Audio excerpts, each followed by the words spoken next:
अस्सलाम वालेकुम। Punjab cooking secret में खुशामदीद। आज मैं आप लोगों के साथ शेयर करूंगी बहुत ही मज़ेदार सी चटनी की रेसिपी जो कि हाजमे को बेहतर करती है, भूख को बढ़ाती है, मैदे के मसाइल जो हैं उनको भी बहुत ज़्यादा हल करने में मदद करती है।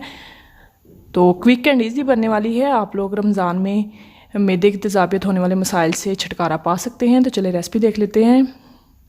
4 मैंने टमाटर ले लिए हैं। इस तरह के पके हुए टमाटर आप लोगों ने लेने हैं। तो साथ ही एक प्याज था मीडियम साइज़ का जिसे मैंने चॉप्ड कर लिया है। एक गट्टी पुदीना थी जिसे साफ़ करने के बाद तकरीबन आधी गट्टी जो है वो बची है। तो साथ ही है 7 से 8 लहसुन की कलियाँ, उसे मैंने छील लिया है। देसी लहसुन है। 2 से 3 हरी मिर्चें हैं। तो इसे एक साइड पे कर लेते हैं। तो अब हम टमाटर की कटिंग कर लेंगे। इस तरह से सेंटर से हमने कटिंग कर लेनी है। आप इसे बना के रख सकते हैं, फ्रीज़र में फ्रीज़ कर सकते हैं, या वैसे रख लें तो 1 हफ़्ता चल जाएगी आराम से। आप इंजॉय कर सकते हैं। चावल के साथ बहुत ज़्यादा मज़े की लगती है। अगर खुशक सब्ज़ी, बुनी हुई सब्ज़ी है, उसके साथ भी बहुत ज़्यादा मज़े की लगती है। तो अब हम इसे तवे पे सेक लेंगे।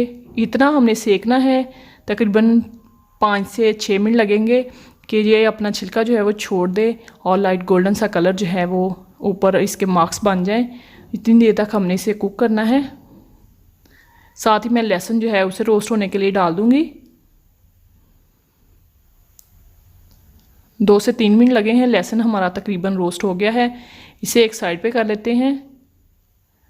टमाटर चेक कर लेते हैं कि उनकी क्या पोजीशन है।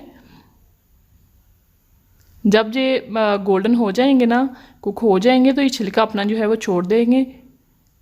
तो ये देखें एक साइड जो है वो तकरीबन हो गई है। तो मैं इसका जो साइड है चेंज कर दूंगी। दूसरी साइड से भी हम पका लेंगे। जब दूसरी साइड से ये कुक होगा तो ये छिलका जो है खुद इसका जो है वो अलहदा हो जाएगा। इस तरह से आप लोगों ने टर्न करके उल्टा पलटा के जो है वो दोनों साइडों से कुक कर लेना है।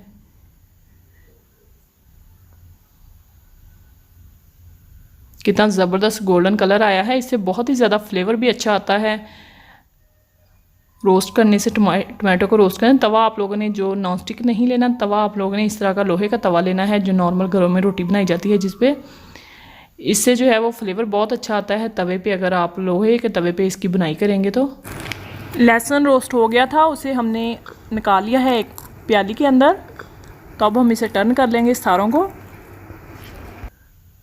तो इसी टाइम पे जो मेरे चैनल पे नए हैं उनसे रिक्वेस्ट है कि मेरे चैनल को सब्सक्राइब कीजिए, साथ में लगे बेल आइकन को ज़रूर प्रेस कीजिएगा ताकि आपको मेरी नई आने वाली वीडियो जो है उसका नोटिफिकेशन सबसे पहले मिल सके। वीडियो अच्छी लगे तो फ्रेंड्स के साथ, फैमिली मेम्बर के साथ शेयर ज़रूर कीजिएगा। वीडियो को लाइक ज़रूर किया करें क्योंकि बहुत मेहनत के बाद मैं आप लोगों के लिए लाती हूँ बहुत यूनिक सी रेसिपी, नई रेसिपी। तो अब हम इसे उतार लेंगे। ये पक चुके हैं। कटिंग बोर्ड पे ले आते हैं और इसके छिलके जो है वो हम रिमूव करेंगे। बहुत आसानी से हो जाएंगे, लेकिन अभी बहुत ज़्यादा गर्म है। आप लोग थोड़े ठंडे करके रिमूव कीजिएगा। वैसे ज़्यादा ठंडे करेंगे तो फिर भी ये यानी कि उतरेंगे नहीं, छिलके जो हैं वो हार्ड हो जाएंगे, साथ चिपक जाएंगे। तो ऐसे गरम गरम के उतार लीजिएगा, आसानी से उतर जाएंगे। इस तरह से सारे छिलके जो है मैं उतार दूँगी। बहुत ही हेल्दी चटनी है, बहुत ही ज़्यादा फ़ायदेमंद है। जो मैदे के पेशेंट हैं या जो शुगर पेशेंट हैं उनके लिए बहुत ज़्यादा फ़ायदेमंद है। घर के किसी भी फ़र्द के लिए आप बच्चों को बना कर दें। इसके अंदर जो चीज़ें जाती हैं सारी बहुत ज़्यादा फ़ायदेमंद है। इमली का पल्प है आधा कप, वो इसके अंदर शामिल कर देंगे। साथ ही डाल देंगे 2 से 3 मिर्चें, सब्ज़ मिर्चें काट लगा ली मैंने, यानी कि उनको काट लिया मोटा मोटा, वो ऐड कर देंगे। साथ ही डाल देंगे प्याज। एक प्याज था दरमियाने साइज़ का, वो डाल देंगे। एक गट्टी पुदीना वो शामिल कर देंगे।